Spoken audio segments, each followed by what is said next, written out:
रजीम बिस्मिल्लाहिर्रहमानिर्रहीम इन्नल्लाह व मलाइकतहु युसल्लूना अलन नबी या अय्युहल्लज़ीना आमनु सल्लु अलैहि व सल्लिमु तस्लीमा। नाज़रीन अस्सलाम वालेकुम। नाज़रीन, आज मैं एक ऐसे डॉक्टर साहब का तारुफ़ करा रहा हूँ और डॉक्टर साहब से कुछ सवाल भी करेंगे जो पब्लिक इंटरेस्ट के हैं।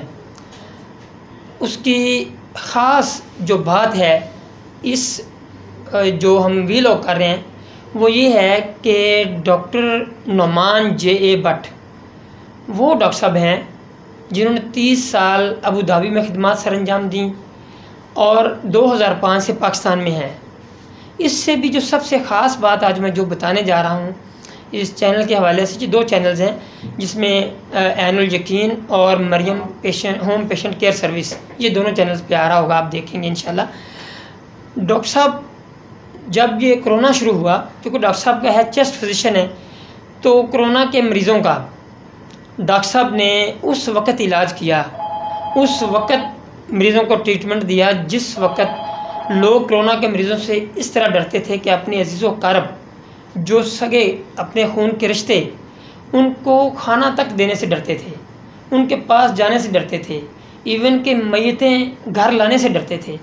तो डॉक्टर साहब ने उन मरीज़ों का इलाज किया, अल्हम्दुलिल्लाह सब मरीज़ रिकवर हुए, सब मरीज़ों को अल्लाह ने शिफा दी। डॉक्टर साहब का एक ख़ास अमल ये है कि डॉक्टर साहब मेडिसिन के साथ साथ पेशेंट को एक अल्लाह का नाम लेके दम भी करते हैं और अल्लाह ताला शिफा देता है। उनका यकीन ये है कि शिफा देने वाले अल्लाह की ज़ात पाक है। मेरी दवाइयों में मेरा सिर्फ़ एक अमल है, मैं डॉक्टर हूँ, अल्लाह की ज़ात पाक तबीब है। तो आज मैं डॉक्टर साहब से छोटे छोटे 2-3 क्वेश्चन करूंगा जो पब्लिक इंटरेस्ट के हैं। ख़ास तौर पे जो कोरोना की वेव चौथी चल रही है, इस हवाले से वैक्सीन लगवानी चाहिए कि नहीं लगवानी चाहिए, और जो लोग इरिटेट हैं या डर रहे हैं, खौफज़दा हैं, वो क्यों हैं, और डॉक्टर साहब उनको भी सजेस्ट करेंगे।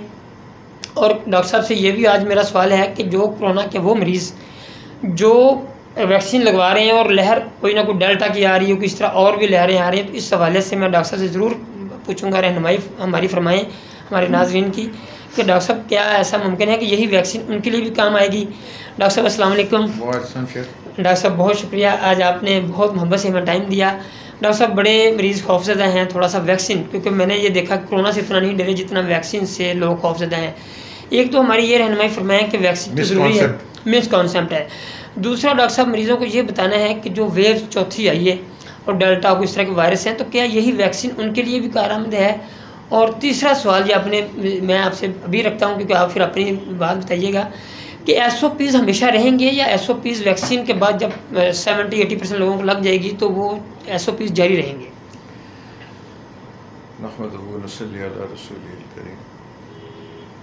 हाकिम भाई, असल में पहले तो लोगों के अंदर बड़ा मिसकॉन्सेप्ट है कि कुछ साजिश है, ये तो कहते हैं कॉन्स्पिरेसी थ्योरी जी सर, कि पता नहीं ये वैक्सीन लग गई हमें क्या हो जाएगा, ये हमारा डाटा इकट्ठा हो जाएगा। ऐसी तो कोई बात नहीं है। ठीक है जी। और जो वैक्सीन है जिसका ये शेल आपके अंदर लग रहा है, this can not cause disease, because ये वायरस नहीं है, ये वायरस का एक शेल है। अब बॉडी को तो पता नहीं चलता ना कि वायरस आया या शेल आया, तो वो तो एंटीबॉडीज़ बनाएगा, तो वो एंटीबॉडीज़ पूरी वायरस के ख़राब बनाता है। और बॉडी के अंदर इम्यूनिटी हासिल करने के तकरीबन 3 तरीके ही हैं। एक, या तो बीमारी हो जाए जी, या फिर इतने लोगों के साथ कांटेक्ट में रहे कि थोड़ी बहुत इन्फेक्शन के साथ साथ जिसकी अपनी एंटीबॉडीज़ बनती रहें, और तीसरा ये है कि वैक्सीन लगवा लें। ठीक है। तो इस वक्त तो जो देखा जा रहा है कि जिन लोगों ने वैक्सीन लगाई है, अगर उनको कोविड हुआ है तो वो इतना सीवियर नहीं हुआ। ठीक है। और अल्लाह के फजल से बड़ी उनकी क्विक रिकवरी रही है विद ट्रीटमेंट।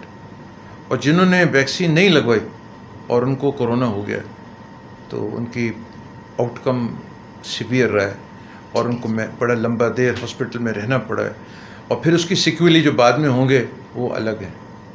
तो पहले तो ये जो मिसकॉन्सेप्ट है कि वैक्सीन इस वक्त लगानी बहुत ज़रूरी है। दूसरा, आपने सवाल पूछा कि does it confer immunity to this delta virus. ये जो चाइना की जो वैक्सीन है कह रहे हैं कि इससे क्रॉस इम्यूनिटी हो रही है। ठीक है जी। और इसकी वजह ये भी एक्सप्लेन हो सकती है कि जब 18वीं सदी के अंदर एपिडेमिक हुआ था स्मॉल पॉक्स का, तो जो मिल्क मेड्स थी जो दूध चोती थी वो, तो उनको एक को भी नहीं हुआ स्मॉल पॉक्स। क्योंकि काउपॉक्स को जो काउपॉक्स का इन्फेक्शन थी, काउपॉक्स के वायरस था, उसकी वजह से इनकी इम्यूनिटी बन गई। काउपॉक्स इनको तो हो नहीं सकता, वो तो काऊ का है, लेकिन उसके वायरस की वजह से इनको क्रॉस इम्यूनिटी हो गई, जिसकी वजह से इनमें से एक लड़की को भी स्मॉल पॉक्स नहीं हो। तो डेफिनेटली कोई ना कोई तो एडवांटेजेस होंगे। जो हम इतनी वैक्सीन आ रही हैं, एस्ट्राजेनेका आ रही है, फाइज़र की आ रही है, मॉडर्ना आ रही है, फिर ये स्पुतनिक आ रही है, फिर हमने जो साइनोवैक लगाई है जो हमारी चाइनीज़ है, तो definitely all these vaccine will have a beneficial effect.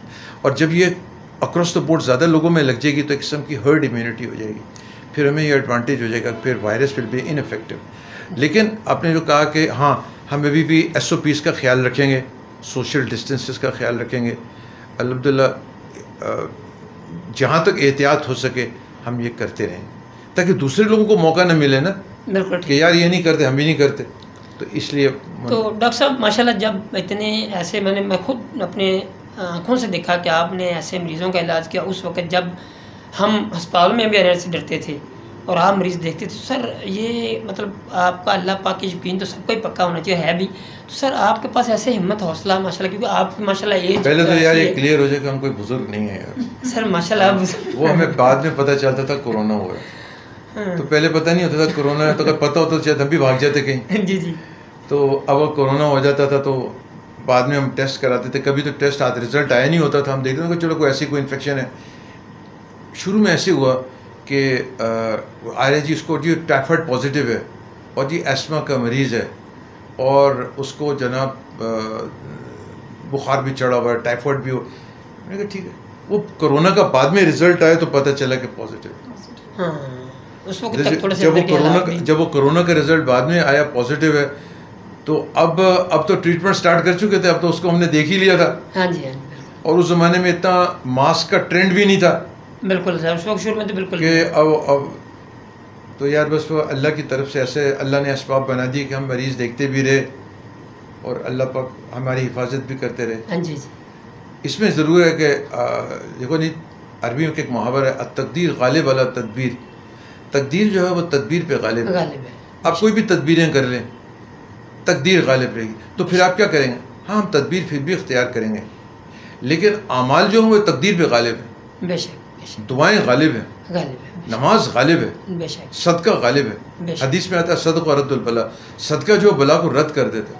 यानी आपने सदका दिया, आपको पता नहीं चला कि मुसीबत आने वाली थी, अल्लाह ने टाल दी। बेशक। तो अब हमें पता, अब हम इसलिए अमाल भी करते हैं।